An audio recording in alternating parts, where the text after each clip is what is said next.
Hello students, my name is Rohit Penuli and I am from ICT Virtual Class Dehradun. कैसे आप सभी? मेरे ख्याल से बहुत अच्छे होंगे, फिट होंगे, फाइन होंगे। हम क्लास 9th साइंस कर रहे हैं और हमारा chapter number 3 atom and molecules यानी परमाणु और अणु ये हमने स्टार्ट किया था। और पिछले भाग में हमने कुछ एटम के बारे में जानकारी ली थी, किस तरीके से एटम हमारे सामने आए, दार्शनिक का जो एक कंसेप्ट था, और फिर कैसे उस कंसेप्ट को बताया गया कि ये एक प्रूफ के साथ डाल्टन लेके आए थे, है ना। तो उसी में हम लॉस ऑफ केमिकल कॉम्बिनेशन कर रहे थे, जिसमें हमने दो नियम, पहला द्रव्यमान संरक्षण का नियम यानी लॉ ऑफ कंजर्वेशन ऑफ मास, और दूसरा आपका लॉ ऑफ कांस्टेंट प्रोपोर्शन यानी स्थिर अनुपात का नियम। ये दो नियम हमने किए थे और हमने समझे थे इन नियमों के बारे में। आज उसी से आगे चलते हैं और अपना स्मार्ट बोर्ड की तरफ चलते हुए इन्हें करते हैं।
ठीक है ना।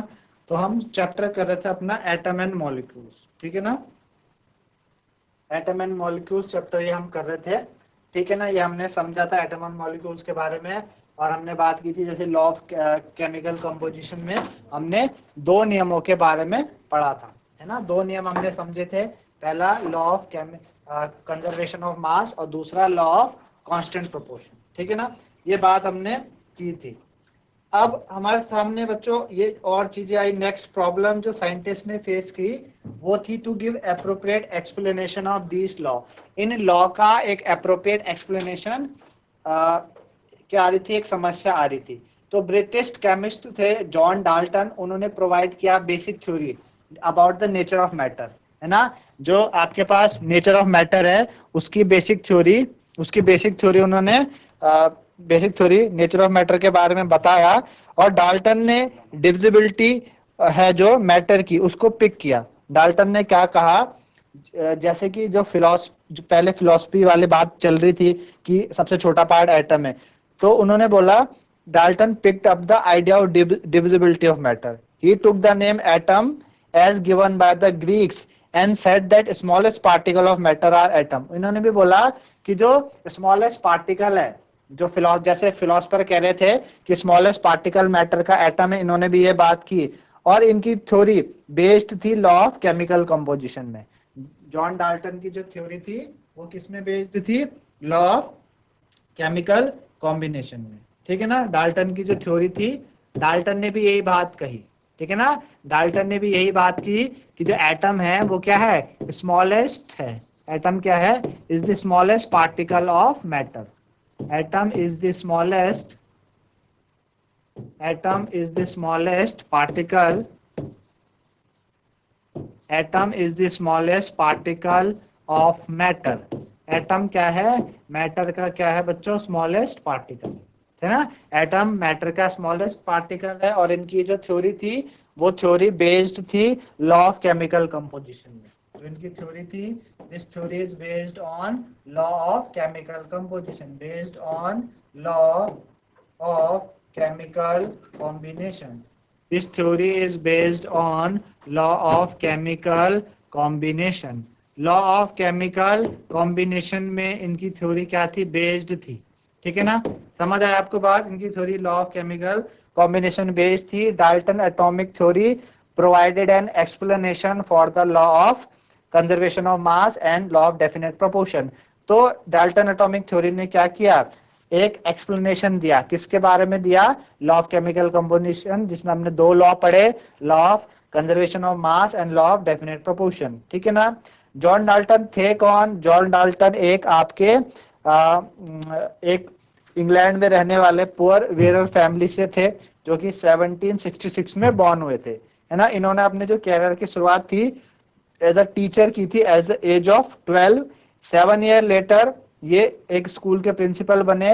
1793 में डाल्टन ने मैनचेस्टर छोड़ के आपका मैथमेटिक्स और फिजिक्स और केमिस्ट्री पढ़ाने लग गए कॉलेज में। वहां इन्होंने अपनी लाइफ का बहुत सारा हिस्सा टीचिंग और रिसर्च में व्यतीत किया। 1808 में इन्होंने क्या किया था, एटॉमिक थ्योरी दी थी, है ना, which was turning point in the study of matter. Matter की स्टडी में एक बहुत ही टर्निंग पॉइंट था डाल्टन एटॉमिक थ्योरी, है ना। ये जो मैटर की जो स्टडी हुई थी, ठीक है ना, मैटर की स्टडी में डाल्टन एटॉमिक थ्योरी का एक बहुत बड़ा रोल है। मैटर की स्टडी है, उसकी स्टडी इनकी थ्योरी से क्या हो गई, एक बहुत ही टर्निंग पॉइंट साबित हुई। किसकी, एटॉमिक थ्योरी। किसकी एटॉमिक थ्योरी, डाल्टन की एटॉमिक थ्योरी से ये क्या हुआ, एक बहुत ही अच्छा टर्निंग पॉइंट इनके सामने साबित हुआ। यहाँ से कई सारे ऐसे चीजें पता चली जो अभी तक क्या थी, किसी को पता नहीं थी। तो डाल्टन एटॉमिक थ्योरी क्या थी, तो अभी हम डाल्टन एटॉमिक थ्योरी के बारे में पढ़ेंगे। ठीक है ना, तो चलते हैं Dalton atomic theory. Dalton atomic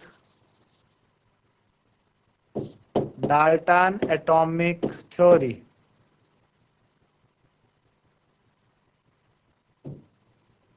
Dalton atomic theory, ठीक है ना, डाल्टन एटॉमिक थ्योरी। तो डाल्टन एटॉमिक थ्योरी के अकॉर्डिंग जितने भी मैटर होते हैं, वेदर एन एलिमेंट और अ कंपाउंड और a mixture is composed of small particle called atom. Dalton atomic theory ने क्या कहा, इन्होंने कहा कि जो भी जितने भी मैटर है, मैटर में एलिमेंट आ गए, कंपाउंड आ गए, मिक्सचर्स आ गए, सबके सब क्या है, सबके सब छोटे छोटे एक पार्टिकल से मिलके बने। सबके सब क्या है, छोटे छोटे पार्टिकल से मिलके बने हैं, जिन पार्टिकल को क्या नाम दिया गया, मैटर नाम, एटम नाम दिया। तो इनके जो पोस्टुलेट थे थ्योरी के, सबसे पहला पोस्टुलेट इन्होंने क्या किया था, सबसे पहला पोस्टुलेट जो इन्होंने दिया वो दिया था कि all matter is made of very tiny particle called atom which participate in chemical reaction. जितने भी मैटर हैं, जितने भी आपके पास मैटर हैं, ठीक है ना, जितने भी मैटर हैं वो छोटे छोटे टाइनी पार्टिकल से मिलके बने हुए। किससे मिलके बने हैं, छोटे छोटे टाइनी पार्टिकल से मिलके बने हैं, और उन टाइनी पार्टिकल्स को नाम दिया गया atom. Very very tiny particles, very very tiny particles, और उन टाइनी पार्टिकल्स को क्या नाम दिया गया, उन टाइनी पार्टिकल को नाम दिया गया एटम, है ना, यानी परमाणु। उन टाइनी पार्टिकल का नाम दिया गया परमाणु, है ना, एटम उनका नाम दिया गया। ठीक है ना, पहला पोस्टुलेट। दूसरा बोला, इसी में बोला कि ये एटम्स क्या करते हैं, they are part in a chemical reaction. जितनी भी केमिकल रिएक्शन होती है, यही एटम्स क्या करते हैं, उनमें भाग लेते हैं, उनमें पार्ट लेते हैं। केमिकल रिएक्शन में ये एटम ही हैं जो क्या करते हैं, भाग लेते हैं, पार्ट लेते हैं। पहली बात, ठीक है ना, पहली बात ये है। दूसरी बात क्या है बच्चों, दूसरी बात है कि एटम आर इनडिविजिबल पार्टिकल। दूसरा पोस्टुलेट इन्होंने क्या दिया कि एटम्स आर इनडिविजिबल। एटम कैसे हैं, इनडिविजिबल है, इनको तोड़ा नहीं जा सकता, एटम को ब्रेक नहीं किया जा सकता, तोड़ा नहीं जा सकता। ये एटम इंडिविजुअल पार्टिकल है, ना ही क्रिएट किए जा सकते हैं, ना ही डिस्ट्रॉय किए जा सकते। इंडिविजुअल का मतलब समझ रहे हैं, नॉर क्रिएट, है ना, ना ही इनको आप क्रिएट कर सकते हैं, नॉर डिस्ट्रॉय, ना ही आप इनको डिस्ट्रॉय कर सकते हैं केमिकल रिएक्शन में। किसी भी केमिकल रिएक्शन में ना ही ये क्या होते हैं, क्रिएट किए जाते हैं, ना ही ये क्या होते हैं, डिस्ट्रॉय होते हैं, है ना। ये समझ आई बात। तो दूसरा पोस्टुलेट इनका यही था कि एटम्स आर इंडिविजिबल। एटम्स क्या होते हैं, इंडिविजिबल होते हैं, ठीक है ना। दूसरा पोस्टुलेट इन्होंने ये दिया था, ठीक है, दूसरा पोस्टुलेट क्या ये दिया था। अगला है atom of a given element are identical in mass and chemical property. Atom of a given element, ठीक है ना। आपका एक एलिमेंट के जो एटम्स होंगे, कोई एक एलिमेंट है, कोई एक एलिमेंट है, जैसे कि सोडियम ले ले, है ना। सोडियम हमने ले लिया Na, सोडियम एक एलिमेंट है। इस एलिमेंट में क्या होंगे बच्चों, एटम होंगे, काफी सारे एटम होंगे इसमें, है ना। इस एलिमेंट में क्या होंगे, एटम्स होंगे। तो atom of a given element are identical in mass and chemical property. तो इनके जितने भी एटम होंगे उनका मास भी आइडेंटिकल होगा और केमिकल प्रॉपर्टी भी आइडेंटिकल होगी। मतलब एक ही एलिमेंट के एटम की मास और केमिकल प्रॉपर्टी दोनों के दोनों कैसी होगी, आइडेंटिकल होगी, सेम होगी। मास भी और केमिकल प्रॉपर्टी दोनों की दोनों कैसी है, आइडेंटिकल है, सेम है। तीसरा पोस्टुलेट इन्होंने ये कहा कि कोई भी गिवन एलिमेंट है, सपोज सोडियम, सोडियम के अंदर जो एटम्स है, एटम्स का जितने भी एटम है सबका मास एक जैसा, सबकी केमिकल प्रॉपर्टी एक जैसी। तीसरा इनका पोस्टुलेट था। चौथा क्या था, चौथा पोस्टुलेट इनका था, चौथा पोस्टुलेट था कि डिफरेंट एलिमेंट के एटम्स होंगे, डिफरेंट एलिमेंट्स के, है ना। डिफरेंट एलिमेंट है आपके पास, डिफरेंट एलिमेंट्स,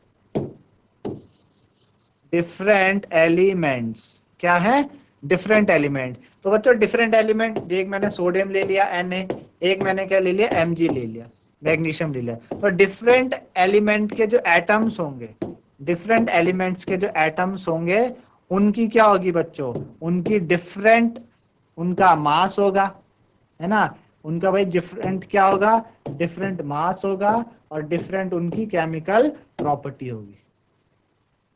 क्या होगी, डिफरेंट केमिकल प्रॉपर्टी भी होगी, डिफरेंट केमिकल,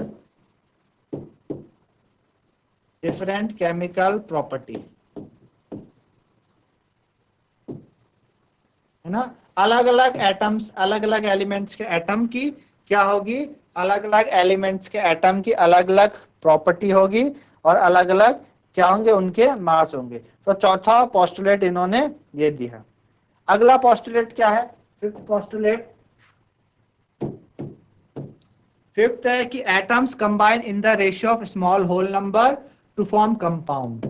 ठीक है ना, जो एटम होते हैं, एटम वो कैसे कंबाइन करते हैं, एटम कंबाइन करते हैं स्मॉल होल नंबर रेशियो में। एटम कैसे कंबाइन करते हैं, स्मॉल होल नंबर रेशियो में, small whole number ratio. Atoms आपके स्मॉल होल नंबर रेशियो में कंबाइन करते हैं और कंबाइन करके क्या बनाएंगे, टू फॉर्म कंपाउंड बनाएंगे। क्या बनाएंगे, टू फॉर्म कंपाउंड।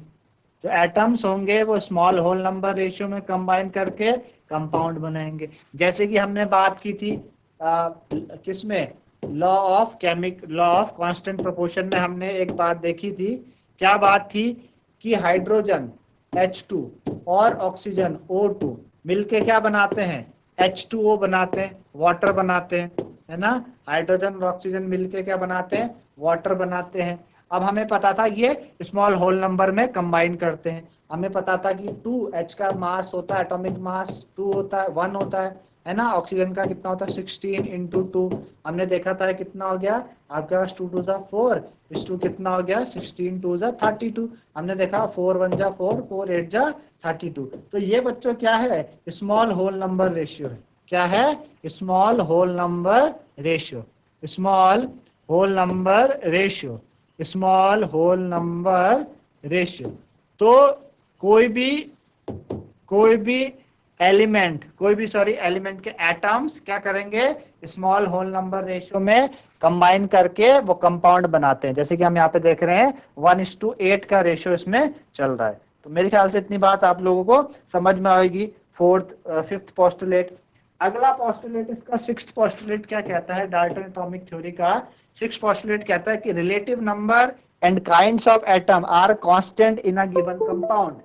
किसी भी गिवन कंपाउंड में, किसी भी गिवन कंपाउंड में, कोई भी गिवन कंपाउंड हो, उस किसी भी गिवन कंपाउंड में जो रिलेटिव नंबर और काइंड ऑफ एटम्स होंगे, क्या होंगे, relative number and kind of atom, relative number and kind of atom क्या होंगे बच्चों? कांस्टेंट होंगे। कैसे होंगे? कांस्टेंट होंगे। कैसे होंगे? कांस्टेंट होंगे। ठीक है ना? तो relative number and kind of atom किसी भी गिवन कंपाउंड में कांस्टेंट होते हैं। ठीक है ना? समझ आए आपको बात? तो ये क्या थी? छठा पोस्टुलेट था डाल्टन एटॉमिक थ्योरी का। छठा पोस्टुलेट था डाल्टन एटॉमिक थ्योरी का। क्या था ये? छठा पोस्टुलेट था। तो 6 पोस्टुलेट हमने करे डाल्टन एटॉमिक थ्योरी के। आपने देखे 6 पोस्टुलेट। पहला पोस्टुलेट क्या किया? पहला पोस्टुलेट की मैटर छोटे छोटे टाइनी पार्टिकल से मिलकर बना है, जिनको परमाणु नाम दिया गया। ठीक है ना? जो कि केमिकल रिएक्शन में भाग लेते हैं। दूसरा, एटम इंडिविजिबल है, ना ही उसको तोड़ सकते हैं ना ही उसको डिस्ट्रॉय कर सकते हैं किसी भी केमिकल रिएक्शन में। तीसरा, एक ही एलिमेंट के एटम का मास और केमिकल प्रॉपर्टी एक जैसी होगी। चौथा, अलग अलग एलिमेंट के एटम का अलग अलग मास होगा, अलग अलग केमिकल प्रॉपर्टी होगी। अगली बात हमने करी कि भाई एटम क्या करते हैं? कंबाइन करते हैं स्मॉल होल नंबर रेशियो में। एटम होते हैं स्मॉल होल नंबर रेशियो में कंबाइन करके कंपाउंड बनाते हैं। जैसे कि हमने देखा हमारे पास H2O कंपाउंड बनता है वाटर। किससे बनता है? हाइड्रोजन और ऑक्सीजन से, जो कि 1:8 के रेशियो में, जो कि स्मॉल होल नंबर रेशियो है, उसमें कंबाइन करके ये वाटर का निर्माण करते हैं। पांचवा पोस्टुलेट। छठा पोस्टुलेट हमने देखा कि भाई गिवन कंपाउंड में रिलेटिव नंबर और काइंड ऑफ एटम कांस्टेंट होते हैं। कोई भी कंपाउंड हो उसमें जो काइंड ऑफ एटम होंगे वो क्या होंगे? कांस्टेंट रहेंगे, उतने ही रहेंगे। ठीक है ना? तो ये बात आपको समझ में आई होगी 6 पोस्टुलेट डाल्टन एटॉमिक थ्योरी के। ठीक है ना? 6 पोस्टुलेट डाल्टन एटॉमिक थ्योरी के ये आपको सामने आए। तो ये चीज हमने डाल्टन एटॉमिक थ्योरी में करी। अब इससे रिलेटेड कुछ क्वेश्चंस करते हैं ताकि इस थ्योरी को समझने में और हमें मदद मिले। जैसे कि हमारे पास एक दिया है कि which postulate of Dalton atomic theory is the result of law of conservation of mass. है ना? हमको दिया है विच पोस्टुलेट्स। अभी आपने 6 पोस्टुलेट पढ़े, उन्हीं के बीच में क्वेश्चन है which postulate of Dalton atomic theory, which postulate of Dalton atomic theory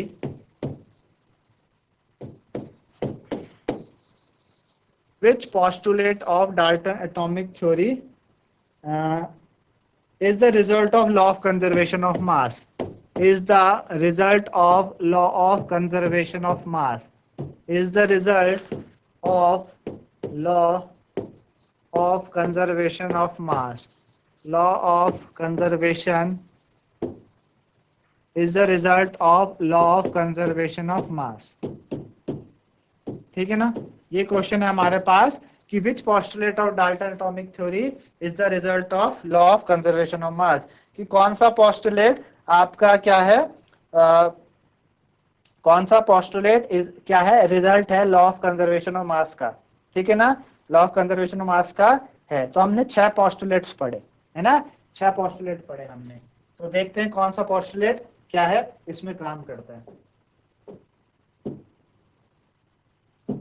देखो, है ना? ये है पहला, मैटर छोटे छोटे पार्टिकल से मिलकर ना एटम केमिकल रिएक्शन में भाग लेते हैं। दूसरा, एटम इंडिविजिबल है, ना ही क्रिएट होता है ना ही डिस्ट्रॉय होता है, अलग अलग पास होता है, अलग अलग प्रॉपर्टी होती है, same property. Fourth, fifth, atom combine करते हैं स्मॉल होल नंबर रेशियो में। और सिक्स्थ, समझ आया कौन सा पोस्टुलेट होगा? पोस्टुलेट सेकंड, है ना? पोस्टुलेट सेकंड, इसका आंसर है पोस्टुलेट सेकंड। भाई एटम इंडिविजिबल है, एटम को ना ही क्रिएट कर सकते ना ही डिस्ट्रॉय कर सकते हैं। आपने क्या किया? लॉ ऑफ कंजर्वेशन ऑफ मास, हमने क्या किया? कार्बन प्लस, एटम को ना ही क्रिएट कर सकते ना ही डिस्ट्रॉय कर सकते केमिकल रिएक्शन में, है ना? एटम के neither been created nor been destroyed. तो हमको क्या बताना है? हमको बताना है कि कौन सा पोस्टुलेट डाल्टन एटॉमिक थ्योरी का रिजल्ट है लॉ ऑफ कंजर्वेशन ऑफ मास का। तो पोस्टुलेट सेकंड वाला। कौन सा? Postulate second. पोस्टुलेट सेकंड इसका करेक्ट आंसर है। क्यों? क्योंकि सेकंड में ना ही एटम डिवाइड हो रहे ना ही क्रिएट हो रहे, है ना? तो लॉ ऑफ कंजर्वेशन मास को बताएगा ना भाई, कार्बन और प्लस ऑक्सीजन ने मिलकर क्या बनाया? कार्बन डाइऑक्साइड बनाया। कार्बन का 12, ऑक्सीजन का कितना? 32, कितना हो गया टोटल? 44। इधर 12 प्लस 2 इंटू 16, कितना हो गया टोटल? 44। देखिए, ना ही एटम यहाँ पे डिस्ट्रॉय हुए, ना ही क्या हुए, क्रिएट हुए, जैसे थे वैसे रहे, neither been created nor been destroy. Law of conservation of mass भी बोलता है कि मास क्या, neither been created nor been destroyed, ना ही क्रिएट कर सकते हो ना ही डिस्ट्रॉय कर सकते हो, जैसा चला आ रहा है वैसे ही चला आएगा। इस तरफ भी 44 है, इस तरफ भी 44 है। तो ये पोस्टुलेट डाल्टन एटॉमिक थ्योरी का second postulate law of conservation of मास को क्या करता है, सेटिस्फाई करता है। ठीक है ना, सेकंड पोस्टुलेट क्या करता है, इसको सेटिस्फाई करता है। समझ आया होगा आपको इसका आंसर मेरे ख्याल से। अगला है बच्चों, which postulate Dalton theory can explain the law of definite proportion. कौन सा postulate law of definite proportion को क्या करता है, सेटिस्फाई करेगा। Law of definite proportion, law of definite proportion.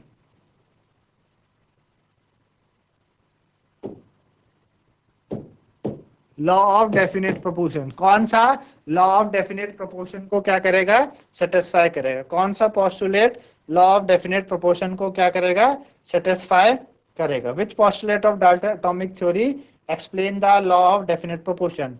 तो देखिए कौन सा कर रहा है, देखिए पोस्टुलेट फिफ्थ वाला कि एटम क्या करते हैं, स्मॉल होल नंबर रेशियो में कंबाइन करके कंपाउंड बनाते हैं। हमने यहाँ पे एग्जांपल दिया, वाटर हाइड्रोजन ऑक्सीजन से मिला 1:8 के रेशियो में, है ना, 1:8 के रेशियो में। तो इसका आंसर क्या हो जाएगा, पोस्टुलेट फिफ्थ वाला। Postulate fifth is the correct answer, है ना, जो उसको क्या कर रहा है, सेटिस्फाई कर रहा है। तो मेरे ख्याल से आप लोगों को ये चीज समझ में आ रही होगी, है ना, ये चीज समझ। तो ये ऐसे कुछ क्वेश्चन है इनके रिलेटेड, ठीक है ना, डाल्टन एटॉमिक थ्योरी के रिलेटेड क्वेश्चन है आपके पास, ठीक है ना। मेरे ख्याल से आप लोगों को ये समझ आया कि डाल्टन एटॉमिक थ्योरी क्या थी, क्या हमने उसके पोस्टुलेट पढ़े, हमने उसके बारे में 6 पोस्टुलेट पढ़े, और हमने क्वेश्चंस के माध्यम से ये भी जानने की कोशिश करी कि कौन सा पोस्टुलेट इन क्वेश्चंस को क्या करता है, सेटिस्फाई करता है। जैसे लॉ ऑफ डेफिनेट प्रोपोर्शन को कौन सा पोस्टुलेट शो कर रहा, लॉ ऑफ कंजर्वेशन ऑफ मास को कौन सा पोस्टुलेट सेटिस्फाई कर रहा, ठीक है ना। तो इस तरीके से बच्चों ये पोस्टुलेट हमने करे। इसी तरीके से और एग्जांपल और क्वेश्चंस भी आपको दे रखे कि हाइड्रोजन ऑक्सीजन जब 1:8 के, जब हाइड्रोजन और ऑक्सीजन 1:8 के रेशियो में कंबाइन करता है ना, हाइड्रोजन ऑक्सीजन 1:8 के रेशियो में कंबाइन करता है और वाटर बनाता है, तो कितना मास ऑक्सीजन गैस का कंप्लीटली रिएक्ट हुआ होगा 3 ग्राम ऑफ हाइड्रोजन गैस के साथ, है ना, 3 ग्राम ऑफ हाइड्रोजन गैस के साथ कंप्लीटली रिएक्ट हुआ होगा। इस तरीके से हम और भी कर सकते हैं, ठीक है ना, ठीक है ना। तो इस तरीके से बच्चों हमने आज डाल्टन एटॉमिक थ्योरी के बारे में पढ़ा, और डाल्टन एटॉमिक थ्योरी जो हमने लॉ किए थे, लॉ ऑफ केमिकल कंपोजिशन, उसका एक सैद्धांतिक प्रूफ यानी एक प्रूफ जो होता है वो डाल्टन एटॉमिक थ्योरी ने इसके रिलेटेड दिया होगा। मेरे ख्याल से आपको 6 के 6 पोस्टुलेट उसके समझ में आए होंगे, है ना, और आप जो हमने क्वेश्चन किए वो भी आपको समझ में आएंगे, है ना। तो आज के लिए बच्चों इतना ही। इसी तरीके से आप पढ़ते रहिए, रिवाइज कीजिएगा घर में, ताकि और बेहतर से और बढ़िया से आपको ये समझ में आए। तो धन्यवाद, हैव अ नाइस डे।